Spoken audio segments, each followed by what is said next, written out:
그렇게 최선을 다하려고 합니다. 예. 알겠습니다. 그리고 지난달 31일이었죠. 납북자 가족단체와 탈북민 단체가 북한으로 전단을 이제 보내려다가 저희도 오마이TV가 그 현장에 또 예, 카메라 예. 갔어서 현장을 좀 봤었는데 혹시라도 충돌이 있을까 걱정을 많이 했었습니다. 근데 이 단체가 행사 취소했어요.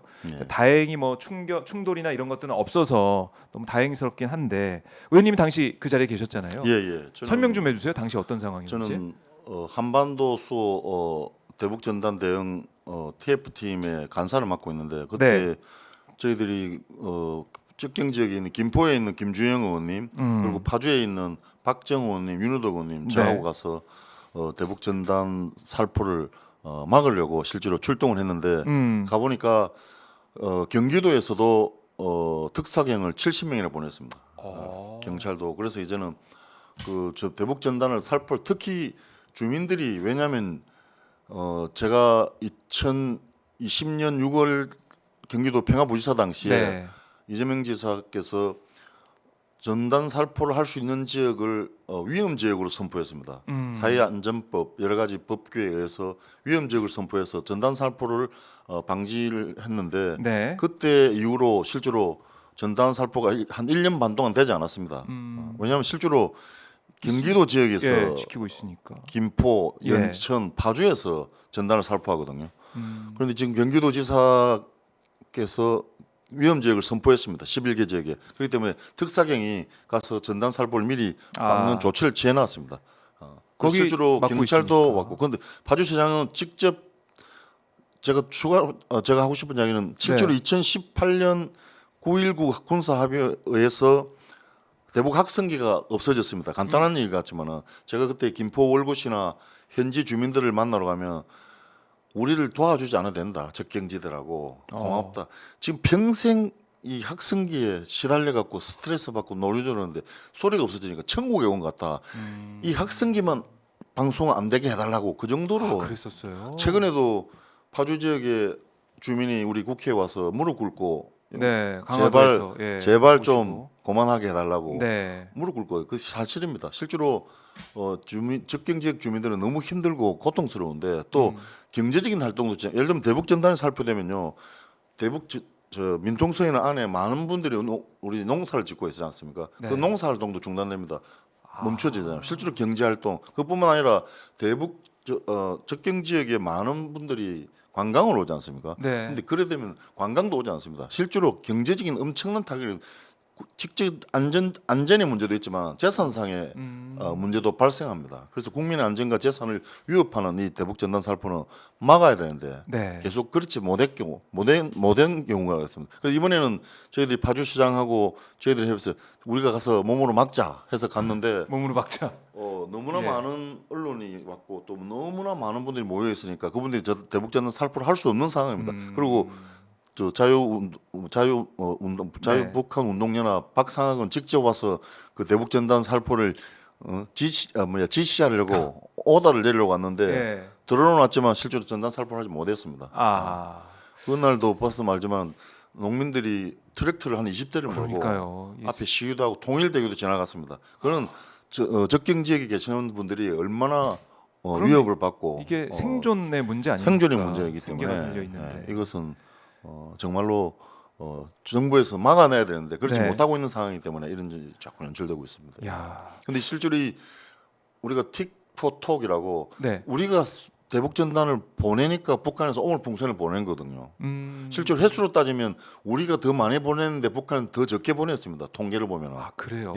우리는 오물풍선 뭐 떴다 이 얘기만 알람으로 받으니까 문자를 받으니까 대북 이렇게 많이 전단을 보내나? 살포하면 그에 대응해서 오물풍선이 날아왔어요. 정확하게 통계 데이터가 있습니다. 그러니까 우리는 대북 전단 보낼 때 이거를 대북 전단 보냈습니다라고 알림이 안 오니까. 그렇죠. 보냈는지 안 보냈는지 모르잖아요. 모르죠. 근데 끊임없이 보내고 있었군요. 보내고 있었기 때문에 저희들이 우리 쪽에서 보내면 저쪽에서 대응으로 보내는 겁니다. 우리가 보내지 않으면 절대로 보내지 않습니다. 그래요. 그렇기 때문에 이것이 정말로 한반도의 위기를 고조시킬 수 있는, 한반도를 어떻게 보면 하얗고로 만들 수 있는 그런 단초들이 될 수 있는 문제입니다. 그러니까 저도 여기 접경 지역에 사시는 분들이 국회에 와가지고 정말 눈물 흘리면서 그렇습니다. 못 살겠다 이런 얘기를 하는데 정부라면 정부라면 우리 국민들을 먼저 이제 보호하고 주민들의 피해가 가지 않게 그걸 신경 쓰는 게 먼저 아니겠습니까? 예. 근데 정부의 대책이나 정부가 이제 어떻게 하고 있다 이거 좀 들으신 거 있으세요? 뭐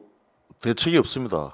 저는 오히려 국정감사에서 밝혔듯이 네. 통일부에서 대북 전단 살포를 방조하는 그런 정책들을 집행한 것 같습니다. 실제로 어떤 게 있습니까? 예를 들면 북한 자유주간 행사가 있는데 통일부에서 지원하고 정보원에서도 국정원에서도 지원하는 행사인데 네. 그 북한의 인권을 뭐 고조하고 북한 동포를 살리자 하는 그런 행사인데 음. 해마다 있었는데 그 행사에 보면은 대북 전단 시연이 있습니다. 아 그래요? 그 정부 통일부 예산을 받아서 그런 행사를 하는 겁니다. 그러면 통일부가 결과적으로 정부 예산으로 정부 예산으로 지원해 주는 정부가 지원해 주는 거네요. 대북 전단 살포 예. 열심히 해라 하는 그런 어, 정책들을 실제로 시행한 것입니다. 충격적인데요. 예. 충격적인 사실이었습니다. 예. 그렇게 정부가 묵인하고, 그러니까 이게 뭐 표현의 자유 아니냐, 뭐 이런 식의 얘기. 그리고 예. 뭐 헌재 판단, 그러니까 예. 표현의 자유를 중요시 여기는 그 판단을 가지고 계속해서 얘기를 하고 있는 거 아닙니까? 법원의 판단을 근데 가지고. 실제로 우리가 23년도 헌법재판소의 위헌 판결이 뭐냐면 대북 전단 살포가 표현의 자유에 위배이 된다 하는 말, 실제로는 그것이 아닙니다. 처벌 조항이 전단 살포한 사람들에 대한 처벌 조항이 너무 과잉이다. 아. 그래서 이것은 표현의 과잉 금지 원칙에 의해서 네. 표현의 자유에 위배된다라고 표현했지. 실제로는 그 대북 전단 살포가 표현의 자유가 아니라는 이야기입니다. 실제로는 그 처벌에 대한 조항이 너무 과도해서 네. 이것은 좀 아. 적법하지 않다고 했고, 실제로 그 헌법 그 위헌 판결 조문에 보면 경찰들이 사전 신고를 받고 네. 또 전단 살포되지 않도록 조치를 취하는 것이 옳다라고 실제로 판시되어 있습니다. 그건 아무도 이야기하지 않습니다. 그렇네요. 국민의힘도 그렇고 예. 언론들도 마찬가지입니다. 그 표현의 자유 위배돼서 대북 전단 그렇게 다 알고 살포된다고 있는데, 예. 전혀 틀리지 않습니다. 틀린 표현입니다. 어. 실제로는 그 정확하게 하면은 강제 처벌 조항이 너무 과하다. 그렇기 때문에 과잉 금지 원칙에 의해서 표현의 자유에 위배된다. 네. 그럼에도 불구하고 경찰 직무법에 의해서 전단 살포하는 사람들이 신고하도록 하고 또 방지할 수 있는 입법적인 조치를 취하는 것이 좋다라고 권고했습니다. 네. 그래서 정확하게 해석해야 됩니다. 그리고 실제로 우리 헌법 37조 2항에 위배되는 또 헌법 위헌 판결이 있습니다. 왜냐하면 국민의 안전과 위해가 될 경우에 법률로서 제한할 수 있다는 것이 37조 2항인데 이 네. 항에 의해서도 대북 전단 살포는 정말로 금지돼야 하는 것이죠. 그것을 명확히 해야 될 겁니다. 우리 국민들에게 정말 피해가 되고 해가 되기 때문에 예. 이걸 막아야 되고, 지금 실제로 그래서 경기도도 그렇고 민주당에서도 신경을 써서 이건 안 된다. 또 경기도도 거기 뭐 요소요소 지키고 있고 지자체에서도 관리를 좀 하고 있는 상황이죠 지금은. 다행히 경기도에서 위험 지역을 11개 지역 위험 지역을 선포했고 강화군도 위험 지역을 선포했습니다. 네. 그렇기 때문에 강원도 빼고 경기도 경기도 지역은 전단 살포를 할 수 없는 그런 조치가 취해져 있습니다. 일단은 그렇다는 예, 말씀이신데. 그럼에도 불구하고 계속해서 전단이 살포되고 시도되고 있으니까 그것이 문제입니다. 예. 그러니까 이 전단이 살포될 때 그거를 현장에서 딱 막는 경우도 있지만 못 막는 거, 뭐 심야에 못 막는 경우가 전단을 많죠. 보내거나 예, 이런 예. 게 좀 많다는 거죠. 예. 그럼 또 이제 오물풍선이 또 올라오고.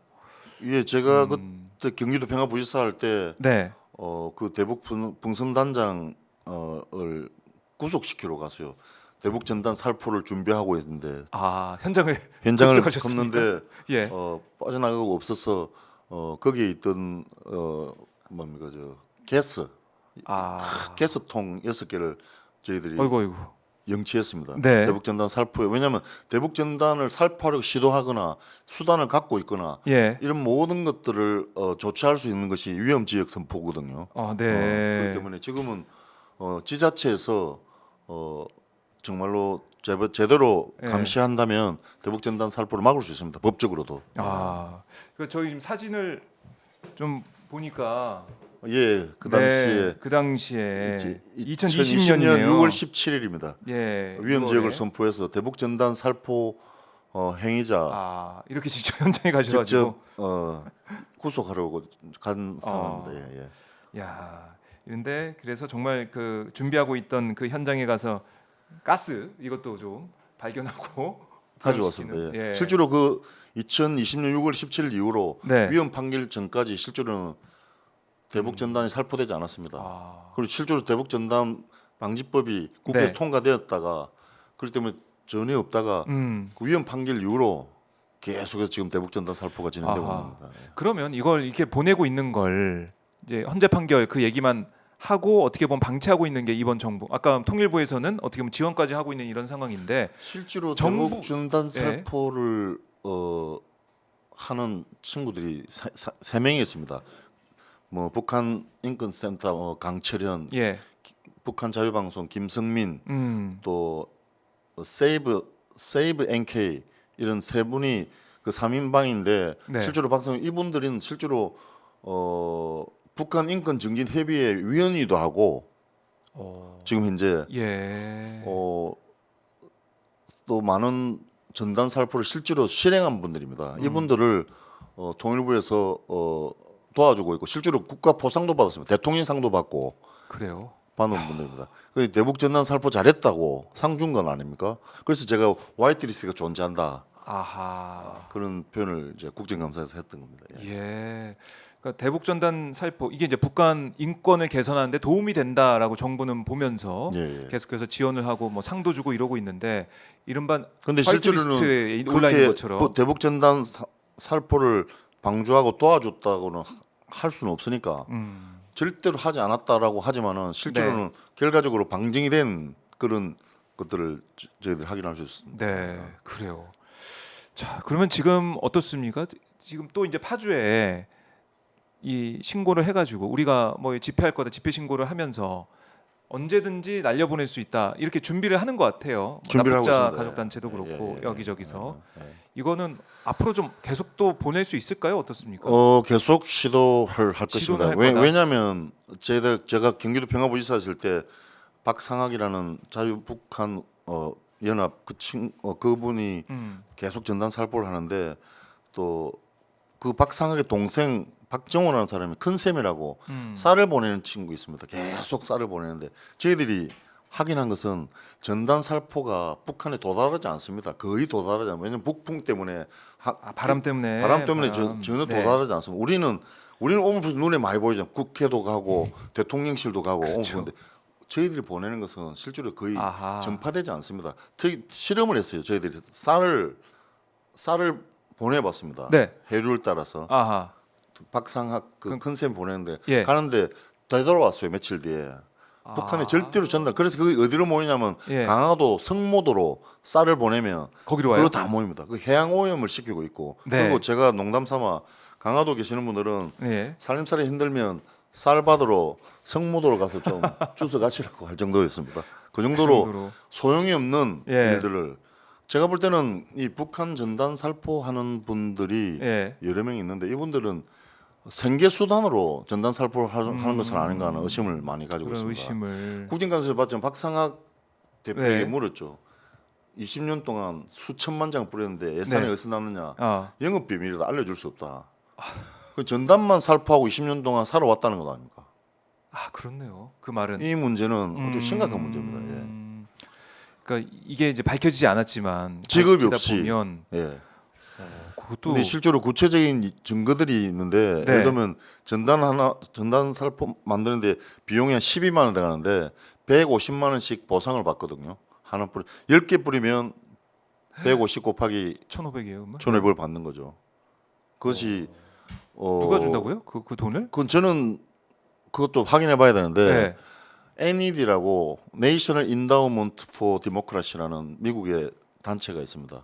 그 단체가 좀 적극적으로 북한의 이제 인권 개선을 위해서 인권 개선을 그런 위해서 활동을 하는 우리 곳인데. 전단 살포 행위자들에게 좀 지원을 하는. 어. 근데 확인할 수 없습니다. 그거는 확인 안 된 거예요. 뭐 CIA 예산일 수 있으니까 확인할 수 없는 일이고 그리고 우리 저희들이 보수 단체 그리고 보수 기독교 단체에서도 많은 지원을 하고 있는 것으로 알고 있습니다. 예. 보수 기독교 그래서 단체. 제가 그때 부지사 할 때는 예. 한 개당 전단 하나당 300만 원 받는다라는 이야기 들었는데 확정된 것은 한 150만 원 정도 받는 것으로 알고 있습니다. 그러니까 10개 뿌리 20개 뿌리면 수입이 상당하죠. 3천만 원. 그러니까 원가가 뭐 얼마인지 모르겠습니다만 예, 예, 원가를 예. 제외하고도 많은 돈이 남을 것이다. 그래서 저는 이 대북 전단 살포가 예. 탈북자들의 생계 수단으로 악용되고 되어 왔다라는 생각을 예. 가지고 있습니다. 실제로 사실입니다. 그래서 어. 이 진짜로 정부에서 제대로 대응하고 대북 전단이 살포되지 않도록 네. 조치를 취해야 되는 상황이라고 저는 생각합니다. 박상혁 대표 국회에 나와서 증언할 때 이 관련해서 좀 질문 좀 하셨습니까? 그리고 제가 네. 뭐 질문을 했죠. 음. 그 뭐 제가 경기도 평화부지사 할 때 당신들 구속하려고 다녔는데 나느냐 이거 모르겠다 하더라고요. 그래서 모르면 됐고 그렇게 해서 20년 동안 네. 전단 살포를 수천만 장 했는데 이거 예산이 어디서 나오느냐 질의하니까 영업 비밀에서 알려줄 수 없다. 네. 그래서 뭐 저하고 큰 소리로 언성으로 음. 뭐 싸움도 하고 뭐 네, 그렇게 설전을 했습니다. 벌이기도 하고 그렇습니다. 했는데 예. 결국 확인은 안 시켜준 그런 확인은 할 수가 부분이지만 없는 거죠. 예. 우리가 추정을 좀 할 수가 있다. 야, 근데 이렇게 접경 지역의 우리 주민들이 힘들어하는 이 사안을 한쪽에서 어떻게 보면 뭐 돈벌이로 좀 사용하는 게 악용하는 게 아니냐. 하는 그런 의심이 많이 듭니다. 예. 그게 지금은 의혹 수준이지만 그게 정말 확인이 된다면 너무나 이제 가슴이 아플 것 같아요. 가슴 아픈 예, 일이죠. 예, 예, 예. 예. 그 실제로 이게 어물풍선이 날아오고 이러면서 우리 네. 저희들이 야 이거 무슨 일이 벌어질지 모른다. 음. 한반도 이 위기 상황에서 그래서 이런 것들은 위기를 불러일으키는 단초들을 저희들이 제거해야지 네. 평화를 유지할 수 있는데 음. 이것은 정부가 앞장서서 대북 전단 살포를 막아야 됩니다. 네. 아니 그 내일 그 길이 예. 한반도 평화를 보장하는 길이라고 생각합니다. 음.